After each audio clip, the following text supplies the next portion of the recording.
सामीन से गुजारिश है कि जो जहां पर हैं वहीं बैठ जाएं, आगे बढ़ने की कोशिश न करें, परेशानी हो रही है। संजीदगी का माहौल बनाए रखें, जो जहां पर हैं बैठ जाएं, आगे न बढ़ें। अब हम चलते हैं शोबे ख़वातीन की तरफ। वहां पर वाज़ह है कि हमारा सिर्फ एक ही माइक है, माइक नंबर 4।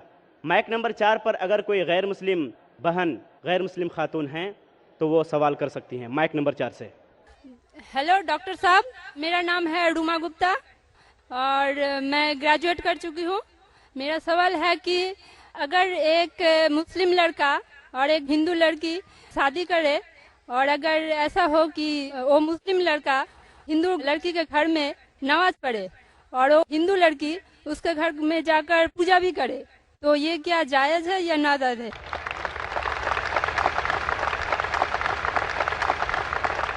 बहन का अच्छा सवाल है कि अगर एक मुसलमान लड़का हिंदू लड़की से शादी करता है तो क्या वो मुसलमान लड़का हिंदू के घर में जाके नमाज पढ़ सकता है, और क्या वो लड़की मुसलमान के घर में पूजा कर सकती है? नहीं। सबसे पहले कुछ शराइत है हर चीज़ के। आप अगर गाड़ी रखेंगे और गाड़ी का एक पहिया रखेंगे, साइकिल का एक पहिया रखेंगे, ट्रैक्टर का, तो गाड़ी चलेंगी क्या? नहीं चलेगी। या चारों साइकिल कर दो या चारों ट्रैक्टर कर दो। इसीलिए कुरान की आयत है सूरह बकरा की सूरा नंबर 2 आयत नंबर 221 में अल्लाह ताला फरमाते हैं कि आप मुशरिका से शादी नहीं कर सकते जब तक वो ईमान न लाए। मतलब जो गैर मुस्लिम है और शिर्क कर रही है उससे आप शादी नहीं कर सकते जब तक वो ईमान न लाए। और एक ईमान लाने वाली औरत चाहे कितनी भी बदसूरत हो वो एक मुशरिका से बेहतर है। और आगे आयत कहती है कि लड़कियां मुशरिक लड़के से शादी नहीं कर सकती जब तक वो ईमान ना लाए। एक मोमिन आदमी चाहे कितना भी बदसूरत हो वो बेहतर है बनिस्बत जो शिर्क करता है। इसकी वजह यह है कि इस्लाम में लिखा है कि अगर आप खुदा के अलावा किसी को और पूछते हैं, किसी और की इबादत करते हैं, ये सबसे बड़ा गुनाह है। और अल्लाह ताला फरमाते हैं सूरह निसा में सूरा नंबर 4 आयत नंबर 48 में और सूरा निसा सूरा नंबर 4 आयत नंबर 116 में कि अल्लाह सुब्हाना व तआला अगर चाहे तो कोई भी गुनाह को माफ कर सकता है, लेकिन शिर्क को कभी नहीं माफ करेगा। अगर एक इंसान मुशरिक जैसा मर गया तो अल्लाह ताला कभी भी उसे माफ नहीं कर सकता, क्योंकि मुशरिक वो शख्स है जो शिर्क करता है। और ये सबसे बड़ा गुनाह है, क्योंकि हमारा खालिक, हमारा मालिक, हमारा ईश्वर, हमारा खुदा, हमारा भगवान, अगर हम उसको गाली देंगे, ये सबसे बड़ा गुनाह है। जिसने हमें जिंदगी दी, जिसने ये सारी चीजें हमें दी दुनिया में, अगर हम उसको गाली देंगे, उसके अलावा किसी और की इबादत करेंगे, ये शिर्क हुआ। तो इसीलिए इस्लाम में इजाजत नहीं है कि एक मुस्लिम लड़का या लड़की कोई मुशरिक लड़का या लड़की से शादी करे, ये इजाजत नहीं है। जहां तक के सवाल है क्या एक आम मुसलमान हिंदू घर में नमाज पढ़ सकता है? अगर उसके सामने कोई मूर्ति नहीं है तो वो नमाज कहां भी पढ़ सकता है, अगर जगह साफ है। हमारे रसूल मोहम्मद सल्लल्लाहु अलैहि वसल्लम फरमाते कि सारी दुनिया, सारी धरती मोमिन के लिए मस्जिद है। यानी सारी दुनिया आप कहां भी नमाज पढ़ सकते, देखना चाहिए कि साफ है, आप नमाज पढ़ सकते। तो ये आप जाके अगर हिंदू का घर में जाते हैं और वह साफ है, कोई मूर्ति आगे नहीं है, तो नमाज पढ़ने में कोई हर्ज नहीं है। जरूरी नहीं है कि आपको शादी करना चाहिए फिर आप नमाज पढ़ सकते, शादी करने की जरूरत नहीं है। नमाज पढ़ने का अगर साफ जगह है तो कोई हर्ज नहीं।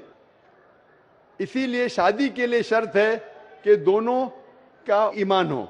और अगर आप हिंदू मजहब पढ़ेंगे तो हिंदू मजहबी किताब में भी यही लिखा है जो मैंने पहले पेश किया, पहला जो सवाल था भाई साहब का, और मैंने कहा कि हिंदू मजहब में भी यही लिखा है, ना तस्य प्रतिमास्ति, उस ईश्वर, उस भगवान, उस खुदा का कोई अक्स नहीं, कोई मूर्ति नहीं, कोई फोटोग्राफ नहीं, कोई पेंटिंग नहीं, कोई पोर्ट्रेट नहीं, कोई आइडल नहीं, कोई स्टैच्यू नहीं।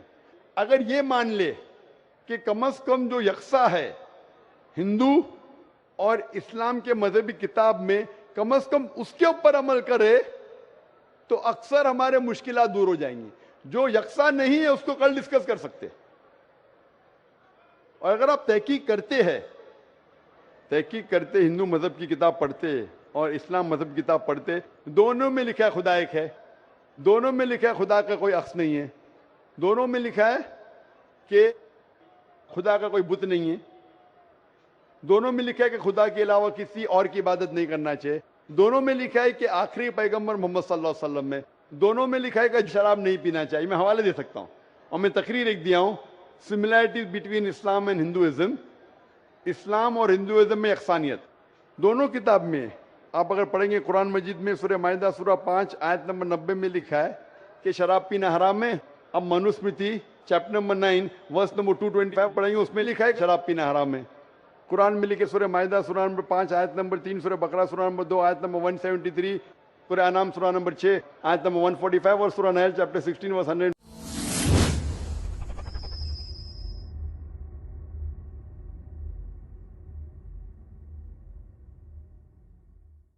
15 में हुर्रमत अलैकुमुल मैततु वद्दमु वलामुल खिंजीर वमा उहिल्ला लिगैरिल्लाह बिही। क्या आपके लिए हराम है मरा हुआ गोश्त, खून, सूअर का गोश्त और वो खाना जिसके ऊपर अल्लाह के अलावा किसी और का नाम लिया गया है। आप अगर हिंदू मजहबी किताब पढ़ेंगे उसमें भी लिखा है क्या सूअर का गोश्त खाना हराम है। अगर आप तहकीक करेंगे काफी यकसानियत है। इस्लाम मजहबी किताब में लिखा है कुरान में सूरह नूर में सूरह नंबर 24 आयत नंबर 30 और 31 के अंदर हिजाब के बारे में, औरत को अल्हम्दुलिल्लाह हिजाब में होना चाहिए, सर से ढका होना चाहिए उसका जिस्म, सिर्फ जो दिख सकता है वो चेहरा और हथेली तक के। आप अगर हिंदू मजहब किताब पढ़ेंगे ऋग्वेद बुक नंबर 8 में लिखा है और ऋग्वेद बुक नंबर 10 में भी लिखा हुआ है कि औरत को अपने सिर के पल्लों को डालना चाहिए चेहरे पे। ऋग्वेद में भी लिखा है कि जब मर्द को देखे तो नजर नीचे करना चाहिए। ये कुरान मजीद में लिखा है सूरह नूर सूरह नंबर 24 आयत नंबर 30 और 31 कि जब भी कोई खातून मर्द को देखती है जो उसका शौहर या करीबी रिश्तेदार नहीं है, और जब भी कोई मर्द कोई औरत को देखता है और करीब रिश्तेदार नहीं है तो उसे नजर नीचे करना चाहिए।